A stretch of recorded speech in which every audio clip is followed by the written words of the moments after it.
amigos telespectadores da Rede Vida de Televisão e do programa Páginas Difíceis da Bíblia. Estamos encerrando quase a nossa leitura sequencial, que começamos há muito tempo atrás, nem eu me lembro quando, do Evangelho de Mateus. Nós continuamos, não é? Continuamos. Aonde ainda no parava, capítulo 27. Capítulo 27, agora a partir do versículo 39. Pois não.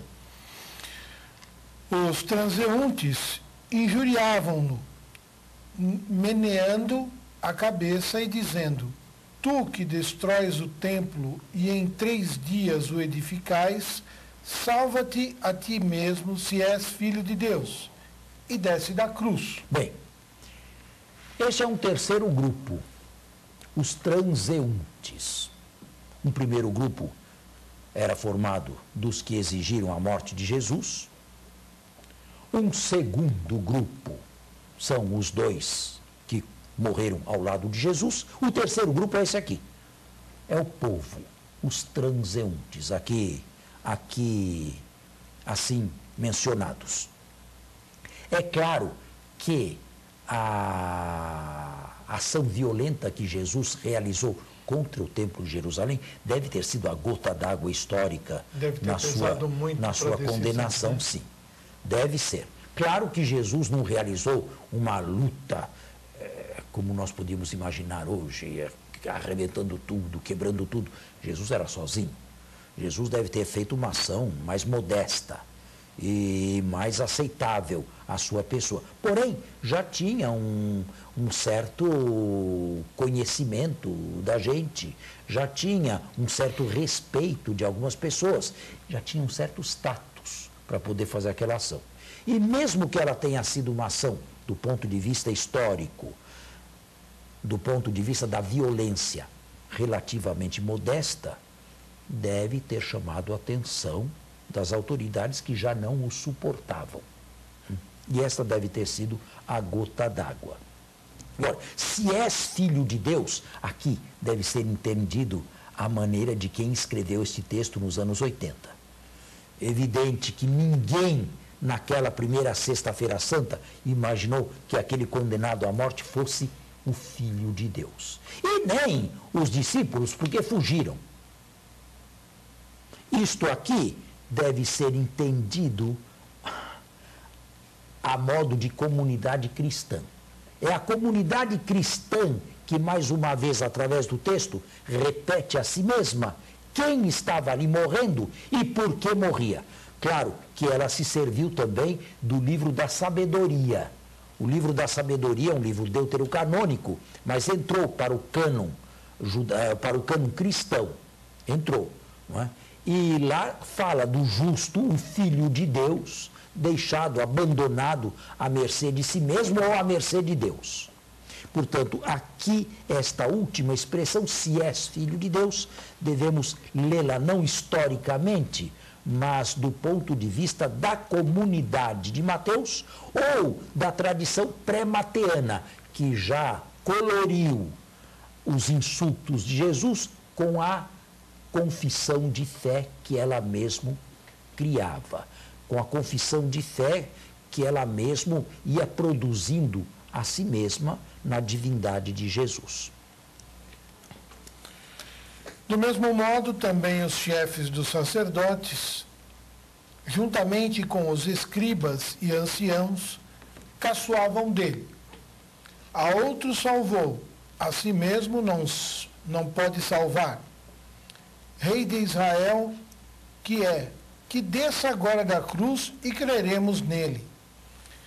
Confiou em Deus, pois que o livre agora, se é que se interessa por ele, já que ele disse: eu sou filho de Deus. Bem, tudo isso acabei de explicar, deve ter nascido na comunidade cristã. Ninguém deve ter dito ali naquele momento, naquele dia fatídico, que Jesus era filho de Deus. Ou ninguém o deve ter provocado como filho de Deus, porque estavam longe disso. Mas a comunidade e Mateus, por detrás, deviam ser sensíveis aos motivos pelos quais Jesus morria. E para a comunidade cristã devia ficar claro, claríssimo, que ele morria como filho de Deus. Era esta a sua fé. Portanto, era de todo conveniente esclarecer a fé no próprio ato da morte de Jesus. E até os ladrões que foram crucificados junto com ele o insultavam. E esse versículo é um versículo extremamente difícil, porque Lucas afirma que um deles não insultou Jesus. Pois é. Um deles se dirigiu a Jesus: Jesus, lembra-te de mim quando entrares no teu reino. E arrancou de Jesus aquela promessa: ainda hoje estarás comigo no paraíso. Mateus e Marcos falam que os dois insultavam. E agora? Lucas afirma que um deles não insultou. E aí? Não há possibilidade alguma de concordância desses dois textos aqui. Não há possibilidade. Vejam, houve até, sabe, os exegetas dão cordas à imaginação. Houve quem concordasse. Bem, num primeiro momento, aquele que recebeu o nome de Dimas, na tradição cristã, o insultava também. Depois se arrependeu e... Mudou de ideia?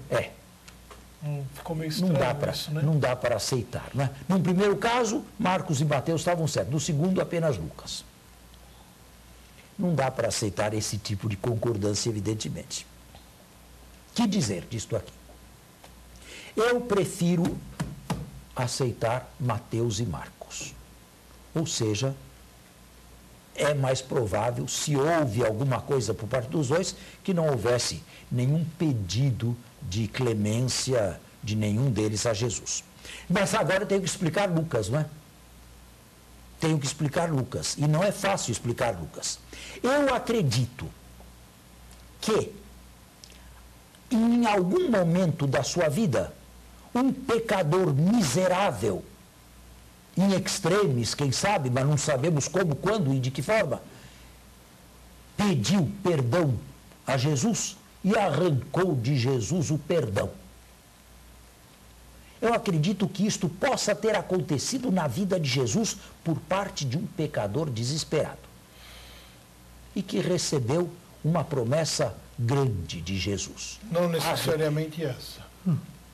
Exatamente essa, porém não aqui. Essa. Não aqui. Não aqui. Então. Devido à teologia lucana, Jesus se esquece de si mesmo, até nos piores momentos. Jesus é aquele que vai ao encontro do sofrimento alheio. Lucas achou por bem inseri-la aqui. E personificar num dos malfeitores, num dos crucificados, esse pecador desesperado e arrependido que obteve uma resposta de Jesus, uma misericórdia de Jesus. Eu prefiro fazer essa exegese. O texto, na tradição pré-lucana, não deveria estar inserido aqui. O texto deveria ser solto. E Lucas, bem de acordo com as suas tendências, o dramatizou num dos malfeitores que foram condenados com Jesus. E aqui está uma dramatização lucana. É difícil de entender? Não, não é difícil de entender. Dá para entender. É que também precisa aceitar também, né? Bom, se não dá para entender, nós não temos como explicar os três evangelhos. Não, eu quero dizer assim... Eles entraram em contradição e não há como explicar isso aqui. É uma questão que não dá para, historicamente, não dá para explicar. Então, dá para explicar do modo como eu expliquei. Isso. Deveria haver na tradição pré-lucana o fato de alguém desesperado no pecado, ter recebido um perdão de Jesus, sem saber exatamente onde colocar isso, mas achando que ficaria ótimo se o dramatizasse na paixão, Lucas o inseriu aqui. Mas esse Dimas aí não é um santo, não, né? Bem, se isto aconteceu, eu estou dando uma outra explicação, não é? Sim. Então, significa que historicamente nenhum dos dois se arrependeu. Isto aqui é uma teologia lucana. De um fato que pode ter acontecido isoladamente da paixão e colocado num segundo momento no vivo da paixão pelo próprio Lucas. Agora, isso é bem a teologia de Lucas? O que eu acabei de dizer vai de acordo com Lucas? Vai. Você pega a paixão em Lucas, não vamos pegar agora para não perdermos muito tempo. E Jesus a caminho do Calvário, só Lucas. Olha para umas mulheres que choravam e as consola. Filhas de Jerusalém, não choreis por mim, chorai antes por vós e por vossos filhos. É bem o estilo de Lucas esse aqui. No Horto das Oliveiras, quando por ocasião da prisão de Jesus, houve lá um tumulto e alguém cortou a orelha, só Lucas afirma que Jesus tocou a orelha e a curou. Só Lucas. Portanto, se isto aqui deve ser atribuído a Lucas, não é sem motivo. Lucas é bem um evangelista da misericórdia de Jesus, que se esquece para ir ao encontro dos sofrimentos alheios. Repito, para mim o fato não é histórico. Ou melhor, pode até ter sido em outra época, em outra ocasião, em outras circunstâncias. Foi Lucas que dramatizou o fato, trazendo aquele episódio para aqui e personificando num dos ladrões, num dos malfeitores, lestes, do grego. Tá? Certo. Bem, o que eu vou fazer? Eu tenho que dar uma resposta. Sim, certamente. Não é? O que eu posso fazer? Eu não posso deixar como está, para depois ver como fica, mas vamos fazer um intervalo nesse momento. Volta. Escusado dizer que nenhum ladrão, nenhum malfeitor daqueles dois lá se chamava Dimas. É importante dizer isso. Ele recebeu mais de 10 nomes, os dois. Receberam mais de 10 nomes, tanto no Oriente quanto no Ocidente. No Ocidente, esse bom ladrão, assim ele foi chamado, e assim ele foi conhecido, bom ladrão, que roubou, até a última hora roubou o céu, era o Robin Hood. Seria o Dimas. E existe até o São Dimas. Não é verdade? Existe. O que eu vou fazer? Se isto é histórico, se Lucas inseriu aqui, ou dramatizou num dos malfeitores, um fato histórico que eu não nego, então o Dimas seria aquele lá. Agora personificado aqui, num bandido. Né? Mas acredito que historicamente nenhum deles se converteu. Aqui é teologia lucana. Mas eu expliquei. Lucas tem a tendência sempre de abrir um espaço onde não há mais esperança para nada. Não é? E se aquilo estava solto na sua tradição, na tradição pré-lucana, ele achou por bem inserir aquilo. Agora, isso pode chocar o historiador moderno, mas não se esqueça. O senhor está falando Lucas? Lucas, sim. Mateus. Desculpe, não, Lucas inseriu o fato. Não, estou falando de Lucas, né? Lucas que inseriu isso no Evangelho. Mateus não fala nada disso. Tá. Mas eu estou... Agora, alguém poderia dizer, mas como Lucas poderia fazer uma coisa dessa, falsificando a história? Atenção.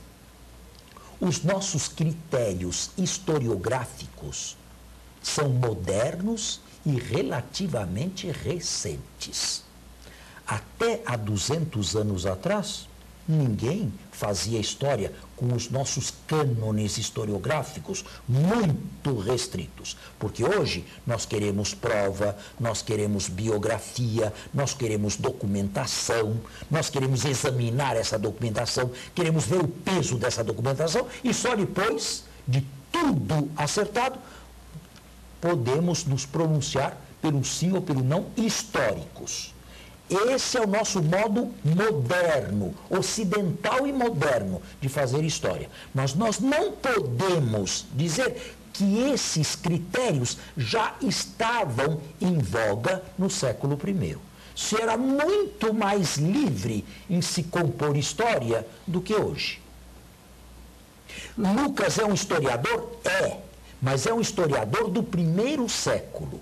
É um historiador que pode ser comparado a Tucídides, a Tácito, a Tito Livio, aos romanos do primeiro século. E aqueles também criavam, de certa maneira. Os cânones da historiografia do século I não são exatamente os mesmos do século XX ou XXI. E é por isso que o leitor hoje pode se chocar com essas coisas. Mas nenhum antigo, mesmo que fosse historiador, se chocaria com isto aqui. Outro exemplo, um historiador pode dizer que no momento em que Jesus estava em agonia, um anjo veio confortá-lo? Pode. Claro que não. Não, ele Como é que um historiador pode dizer uma coisa dessa? Ah, o historiador, perdão, tá certo. O historiador. Como é que um historiador pode dizer que um anjo veio confortar Jesus? Mas Lucas diz. Lucas diz, e só ele, que um anjo veio confortá-lo. O que é meio estranho, né? Porque um anjo vem confortar o Filho de Deus. Uma criatura de segunda água, de terceira até, vir confortar a segunda pessoa da Santíssima Trindade. Mas é só Lucas que afirma isto. Não viu nenhuma dificuldade em ser historiador e colocar isso aí. Não é? A historiografia do século I não é bem a historiografia do século XX. Isso para aquietar leitores que pudessem imaginar que Lucas estivesse então mentindo ou falsificando a história.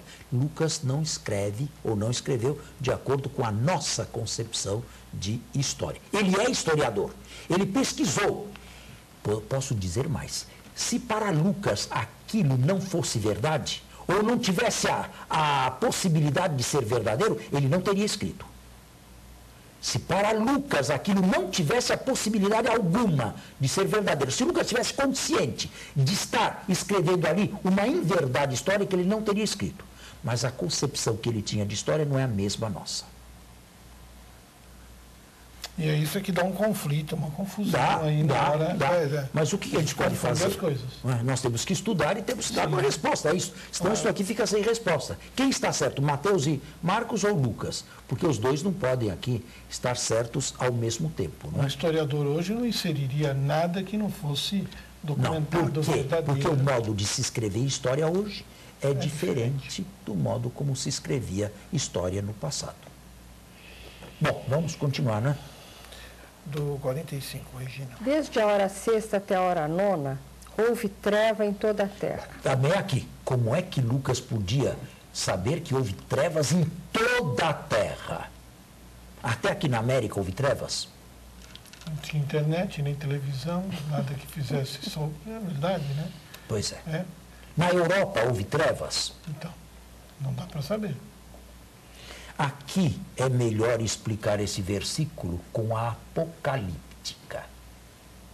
O gênero da apocalíptica é por demais conhecido e não deve ser levado ao pé da letra. Né?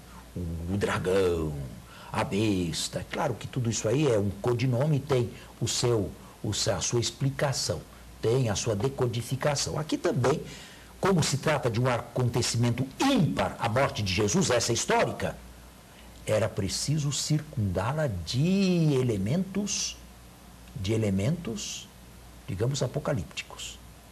É uma maneira de retirar aquela morte do nível comum de todas as mortes, do cotidiano, de todos os que morrem. Aquela morte modificou inteiramente a humanidade. Mas como escrever isso? Como transmitir isto aqui? Como transmitir o intransmissível? Porque, fenomenologicamente, Jesus morreu como um coitado qualquer. Mas como afirmar que naquela morte a sorte da humanidade se decidiu diante de Deus?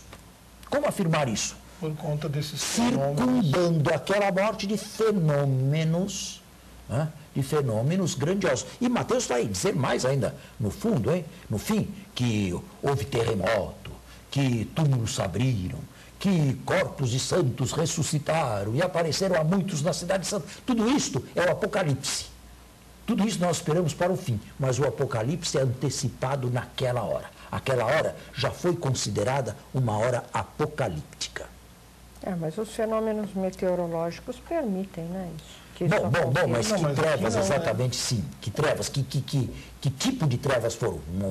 Foi uma sombra? Foi um escurecimento do sol? Foi simplesmente... Um eclipse, alguma coisa.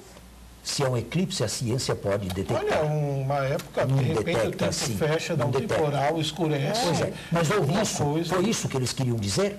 Eu acredito que essa é uma tentativa de tornar a Bíblia aceitável, de tornar a Bíblia digerível. Eu não vou muito nessa linha aí. Eu prefiro simplesmente dizer, aqui nós estamos diante de um gênero apocalíptico. Pronto. Acabou. É uma maneira de arrancar aquele ato da sua cotidianidade. Senão a gente fica explicando alguma coisa que não dá para explicar. Da sua ordinariedade. Aquele ato era um ato ímpar. Como explicar isso? Mediante isto aqui, mediante esse linguajar. Certamente. Portanto, não é o caso de pensar se houve um eclipse, se houve um escurecimento do céu, um temporal, nuvens pretas. Vamos deixar isso aí de lado. Sim. Lá pela hora nona, Jesus deu um grande grito. Eli, Eli, lama sabachthani. E aqui a oração de Jesus foi conservada em aramaico. Eli, Eli, lama sabachthani. Isto é, Deus meu, por que me abandonaste? E este é o início do Salmo 22. O Salmo 22 começa assim. Em aramaico, Eli, Eli, lama sabachthani. E em latim, Deus meus, ut quid dereliquisti me. Em português, como está aqui. Alguns dos que tinham ficado ali ouvindo disseram, está chamando Elias. Aí aqui outra confusão. Como é que pessoas que entendem perfeitamente aramaico podem confundir Eli com Elias? É difícil. Jesus falou em aramaico. Eli significa meu Deus. El é Deus. Sim. E o sufixo I aqui é meu. Eli, Elká, e assim vão. Mas ele está se referindo ao povo que estava lá. O povo que estava lá era ignorante. Não, mas o povo que estava lá sabia aramaico. E não ia absolutamente confundir Eli com Elias. Essa é uma confusão que em aramaico não se entende. Se entende melhor em grego. Mas os evangelhos não foram escritos em aramaico. Portanto, é uma confusão que é só inteligível se o texto for lido em grego. Em aramaico não é possível isto aqui. Bom, agora eu tenho que explicar, não é? Como é que Eli foi se traduzir ou foi parecer Elias, um chamamento de Elias. Eu tenho que explicar o texto como está, mas vocês estão vendo a dificuldade que eu já coloquei aqui. Não é possível imaginar que todos ali confundissem a palavra Eli com Elias. Para nós que não sabemos grego, Eli, ou não sabemos aramaico, Eli e Elias mais ou menos estão juntos, mas aqueles lá não. Agora eu tenho que dar a explicação, só que eu não tenho mais tempo para isso. Vamos deixar a explicação para dar semana que vem. Tá certo. Tá bem? Muito obrigado e até lá. Bom final de semana a todos e até a próxima sexta-feira, se Deus quiser. Bom domingo, até a próxima sexta.